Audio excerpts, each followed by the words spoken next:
Nibukela ke ihlelo lethu elimnandi le Raising Babies 101. Nazi izimnandi siniphathele zona kwehlelo lethu namhlanje. Okokuqala ke we talk about the challenges of raising a disabled child. Bese siyabuza ke, are our preschoolers too young to be left home alone? And as always, we talk to our celebrity mom about their journey through parenthood.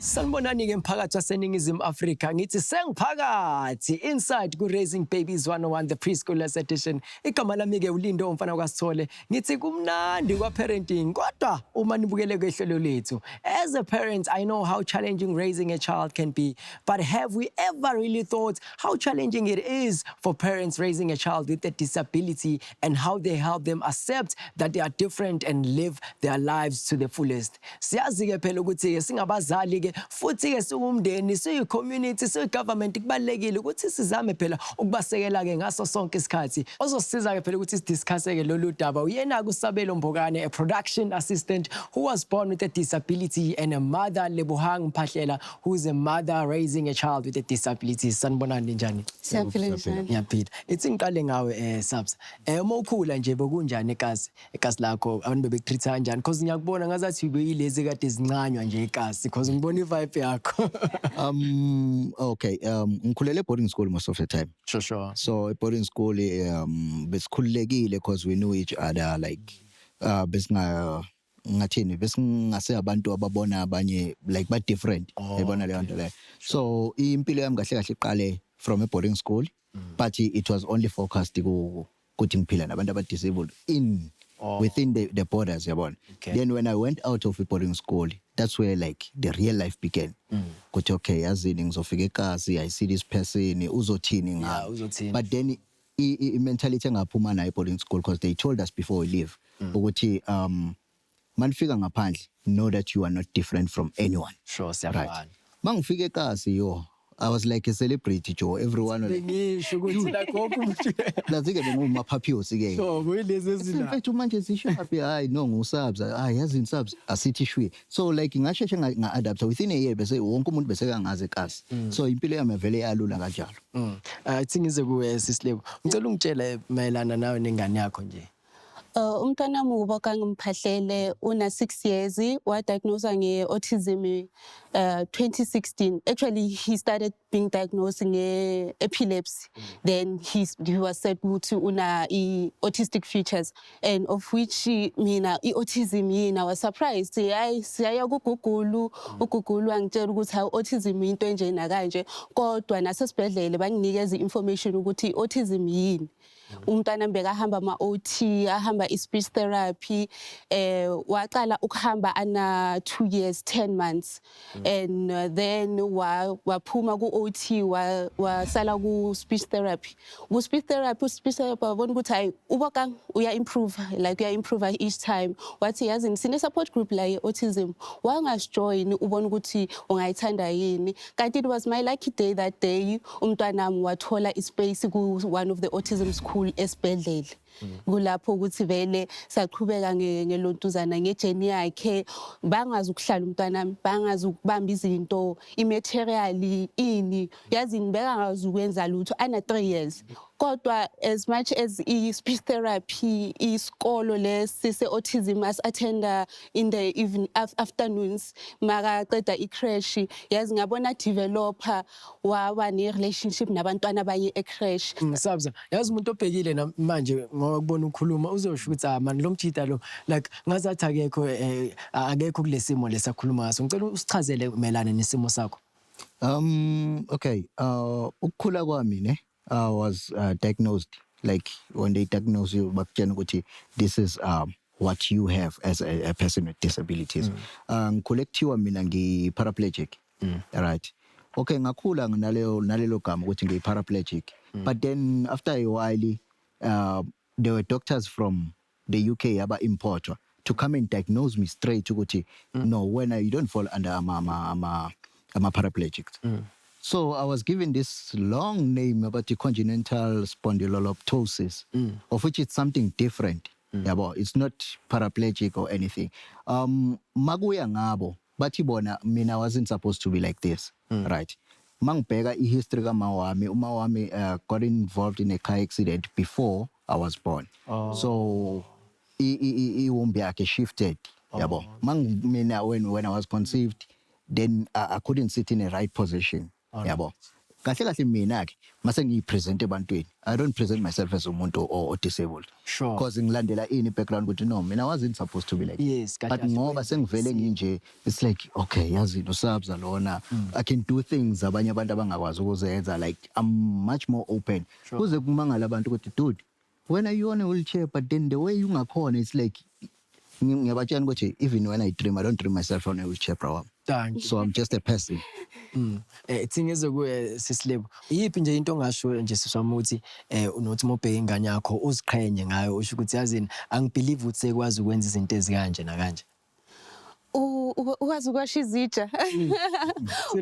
Uthanda like okay fine, he always looks ukuthi umama uyenzani.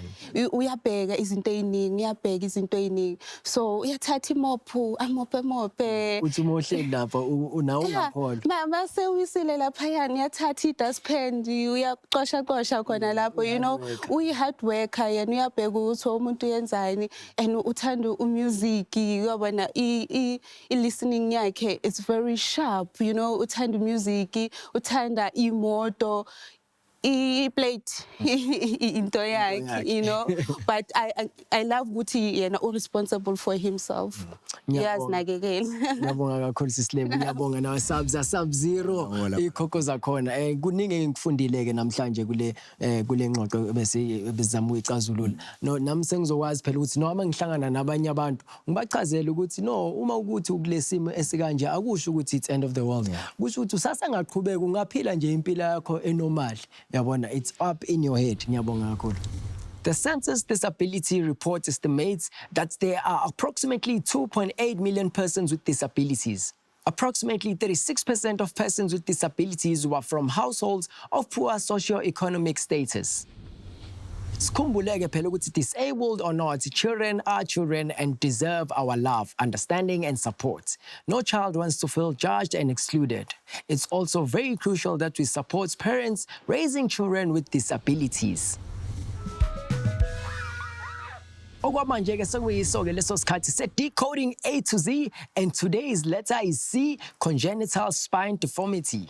Congenital spine deformities are disorders of the spine that develop in a child before birth.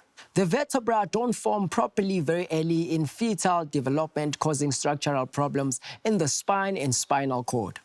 Medical experts are uncertain as to what causes the defects responsible for congenital spine deformities. Bazali ke kudala sikhuluma ke ngisacela ukuthi shwi etolo nje kancane masibuya sobe sesikhuluma ke phela ngama preschoolers ukuthi kuvumelekile yini ukuthi sibashiye bodwa phela emakhaya. Kodwa kwamanje ke seyisikhathi sokuthi ngithathe ibreak kancane ngiyabuya asike sizodado bathini. I think they speak in their animal ways. Normal language. Other animals talk to each other because they are friends.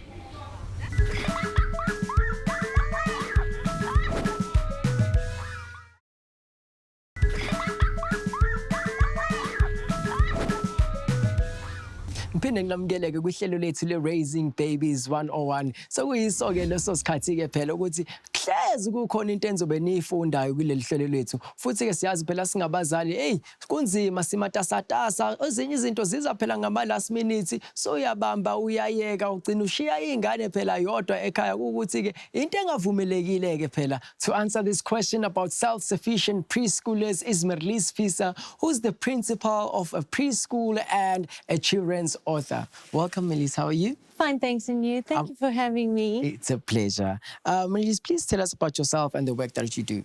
I'm a registered educator. I'm registered with SABC. I've got my B.Ed degree as well as my Montessori diploma.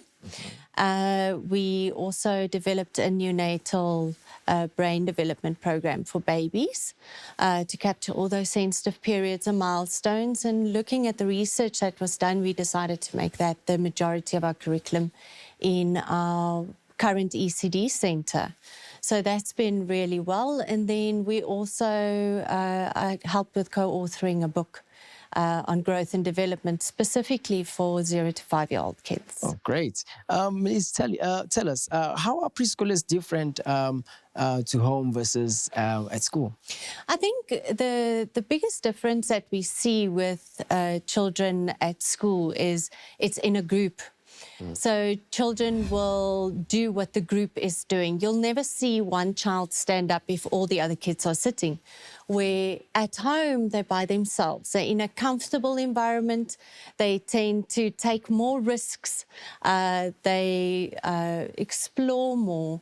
Where if the group isn't exploring in a certain area, the chance of one child just wandering off by themselves is very rare.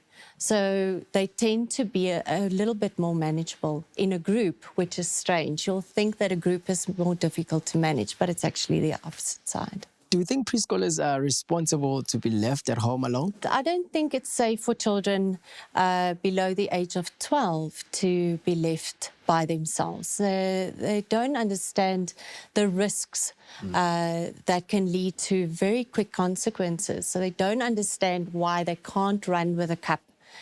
Because they can't predict the consequence that will follow. So for me, absolutely not. What are the dangers of leaving your preschoolers at home alone? I wouldn't. If we look at maybe the dangers of leaving from 12 years old and on by themselves, I would never advise that a child below 12 is left. You would need to look at how is your child going to get hold of you? From about 12, you can start, maybe try and look at your individual child and see how capable they are of staying by themselves. Some children are fearful of doing that. But say that your child is going into that independent stage where they ask to be left at home, where they can feel they're responsible. Do they know who to contact if there is an emergency? Do you know your neighbours? And that's a big thing. We grew up communicating with our neighbours. We knew who they were. We knew their family life. Unfortunately, with the pace that we're living in now, we barely know our neighbours. That's so true. So will the child be able to get help from the neighbour, and are they home? You will have to get the rules in place. So if somebody does knock on the door, is your child allowed to answer the door or not? And what are they allowed to say or not? What if a fire breaks out? Are they fire trained? Is there first aid kits available? So do they know basic first aid? What are the rules in their house? Is your child a risk taker? Oh, thank you so much, Melise. I've learned quite a lot from this conversation. Ngiyathemba nani emakhaya kuningi ke enikufundile. Siyazi phela ukuthi sometimes singabazali sinokuphuma sesitatazela sesimatasatasa kodwa kubalekile ukuthi ingane yakho uzambe uyifundisa phela ukuthi uma kuthiwa ayo idinga usizo ingakuthola kanjani ocingweni noma ke phela izame phela omakhelwane ukuthi ikhulumisane ke nabo mayidinga usizo. Emaqinisweni ke siyazi phela ukuthi akusilo ke icebo lihle lokushiya ingane yodwa ke ekhaya. Siyazi ukuthi ingane phela zihlukile ke. Ezinye ke zingakhona ke phela ukuthola usizo futhi ke lezi eseyikhulile ukuthi uma zisenkingeni zingenza njani makuthiwa zisele zodwa. It's also important to consider how your child handles various situations. Indaba ezimnandi ke kubabukeli bethu esemakhaya ungakhona ukuzwenela phela umklomelo ka200 shopping voucher. Umbuzo wethu ke ulula ke nje, true or false, can a 4-year-old preschooler stay home alone for one day? Into ozoyenza ke lapho umbukeli ufaka impendulo yakho kwi-Facebook page yethu, ungenzeka kube wena kozwinela ke lo mklomelo. Kodwa kwamanje ke sekuyiso leso sikhathi ukuthi sizwe phela ukuthi odado bathini. I would give my mom Nia, and I'll give my dad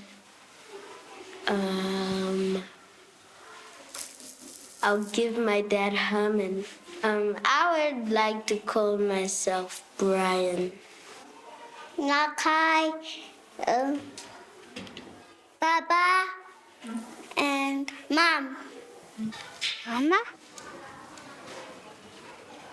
Brother? Papa?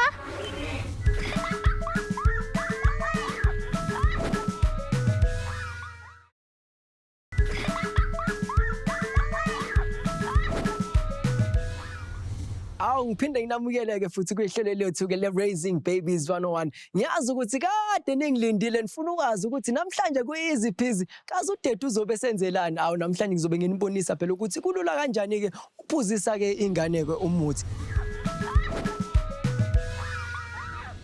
Into ebalekile kokuqala ukuthi umuthi wengane ukubalekile ukuthi phela uhlezi uvalekile ngaso sonke ke isikhathi futhi ke ubeke kwindawo phela owazi ukuthi ihlanzekile. Then into ozoyenza ke uzobe sowuvula ke umuthi wakho uvule kahle.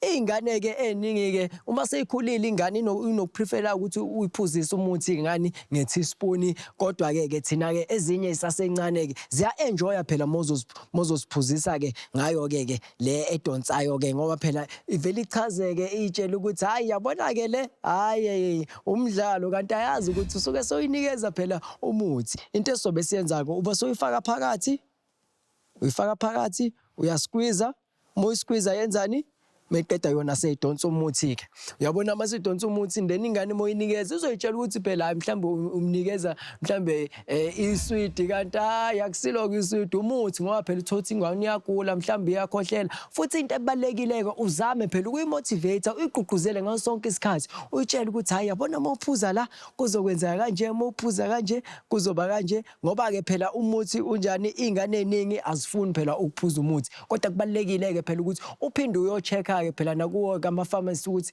lo muthi lona ke umuthi olungile yini ukuthi ngiyakwazi ukufundisa ingane ukuphuzisa ingane uma ukuthi uyagula ngoba phela sometimes singabazali siyawenza amaphutha uthi uphuzisa ingane umuthi o-wrong igcina ingane seyigula ke seyiguliswa ke yilo muthi lo oyiphuzisayo ngoba awuzange uzufunde kodwa kubalekile ke phela ukuthi sifunde phela nama-instructions ungavele nje uphuzise ingane uthi ingane iphethwe ikhanda uyinikeza umuthi wesisu or uphethwe isisu uyinika umuthi ekhanda kubalekile ukuthi ufunde ama-instructions ke futhi mawuqeda ukusebenzisa ke le futhi enye ongayisebenzisa ke phela uyona ke ongayisebenzisa ukuthi uphuzise ke ingane ngoba uyayibona futhi ukuthi iyakala ke phela ukuthi okay sekuyi ama-teaspoon angakanani mawuqeda ke hawu ingane yakho izoba umqemani hayi ke igama lami ke uLindo niyangazi ke ukuthi ku-Easy Peasy nginibonisa yonke into namhlanje benginibonisa ukuthi ingane iphuzisa kanjani ke umuthi nginifisela inhlanhla lapho bazali. Hayi phela kade sibele sikhuluma ke ngendaba eziserious kakhulu ke ngokukhulisa ingane sekuyisikhathi ke manje la ngithi khona hey sekushobile phela ku generation game qhodde maningi izindala zombili lapho ke phela ngihambi ngedwa ngihamba ne multi talented actor presenter sports analyst and futhi ku producer wenza yonke into phela uSbu Shongwe khamba kanjani Sbuda kunjani baba umnandi kakhulu ngifuna ukufana nawe nje ngenza yonke into ngifuna ukufana nawe uyazi into ebalekile ukuphusha umsebenzi ongitshela futhi wami yini into busy ngayo nje namhlanje okwamanje okwamanje ngicela uceda movie a short film actually not that short but it's a short film nonetheless. It's called Loving Togoza. Sure. Entlembali is one of the lead actresses. I mean, phenomenal performance. Umandla N, one of our best directors, sure. Not just in the country but in the continent as well. I got to work with him for 3 straight years for that role, and I finally got the call. But it's just been fun. Doing screen work, being an actor, being a working actor, because we have Mzansi kubanzima sometimes, so I'm really happy about that. Ngiyazi ukuthi kunzima phela ukubalansa ispani ngapha uphinde ube ubaba imaphi nje ama challenges enokuhlangabezana nawo. Yeah, ngiyafisa ukuba ubaba ngifane nawe noValdo. Ukuba super dad. Exactly. But mina anginayo ingane biologically, but nginazo ingane ezimbili that I do take care of. Uzama noMinenhle omncane, one is 12, one is 6, and I don't live with them full time, but I just felt like a sense of responsibility towards Born. You know, amantombazana are more vulnerable these days. Gender-based violence, abuse against women and children is at an all-time high. So, we feel a responsibility as an uncle, as a big brother to them, to make sure we're right and just change the narrative, change the story. Everything now about men is bad. You know, we're trying to change that, shift that paradigm, sense of show we're right. But ngeke ngiyeke phela ukuthi uvela uhambe ila ngithi khona qhodde maningi izindala zombili ngiyakubona shaya lana lalela abantu abazala kule gaming ngiyabashaya. Hayi namhlanje ngathi kuzoba nzima ake sibone ukuthi kwenzakala. Umdlalo wethu udlalwa kanjena ke kunamabhox amabili lamabhox phakathi kune task. Kule task le nama ngazi ukuthi I task sizobe senzani but into engiyazi ebalekile ukuthi le game izobe ifundisa phela nama preschoolers wethu. Yabona into ukuthi nama preschoolers wethu angafunda nawo angakhona ngisho nokuyenza. So I challenge ke for thina ngithi thina sesibadala. So enye into ke sizobe sino 30 seconds ukuthi siqedelele ke le task yethu. Oqede kuqala kushaya insimbi. Yabona. Okay, ngicela ukuyitesta kuqala ukuthi yasebenza. Yeah, yasebenza. Okay, ngasiqale ngasivule ke sibheke kuqala ukuthi khonani. Sikhiphe yonke ke lento ephakathi eboxini. Okay. Siyabeka phansi. Sibeka phansi, then sithatha amabhokisi. Amabhokisi. Ayi mina ngangihluleka ngisho ukukharisha esikoleni. Ungalikhohlwa phela ukufunda ikhadi lakho ke kahle. Sibeka nakelinye ibhokisi ngaphansi. Let's see. Asike sifunde ke. Okay.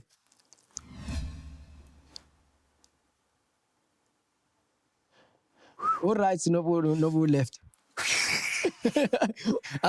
Sengiyazi right. Sibuda. Go right. Okay, kusho kufuneka sisebenzise ke lezi zinto. Wena uba? Mina right, so kusho. Usho? Yebo impela akhululeka. Hayi baba kavaldo ngathi uzoba yini. Are you sure? Okay. Ready? Let's see. Yes, I'm ready. Okay. Our 30 esenye sanje emuva. Yes. Sanje emuva. Our 30 seconds starts now. Hey, omunye umuntu engizomhlula ngifuna ingane yami ngifuna uvalda kuhleka sho ukuthi hayi Mfana. uhlulile lela thaba lela uSpudi uhlulile uSpudi. I used to play basketball, ne? So ngathi uzofumuntu. Usho kanje? Mina lalela abantu abafika la bonke ngiyabahlula. Bonke ngiyabahlula abantu abafika la. 6 5 4 3 2 1 Angishayile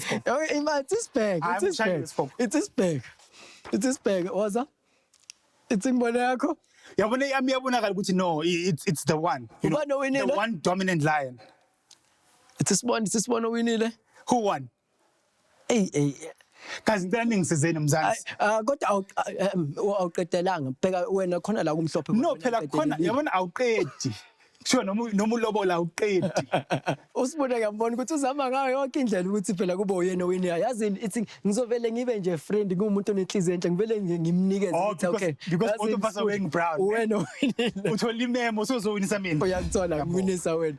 Ngithanda ukubonga ivakashi zethu ke namhlanje ngiphinde ngibone nakuwe ke sibone ukuthi uzivakashele. Ngiyathemba ukuthi abantu abukele emakhaya khona abakufundile kule hlelo lethu le Raising Babies 101. Igama lami ke uLindo umfana kaSithole. Mothando wangibiza ngoDaddy kaValdo. The super dad. Angithi ngizonibonayo ngiviki elizayo. Same time, same place. Ngosibusisi. Yeah.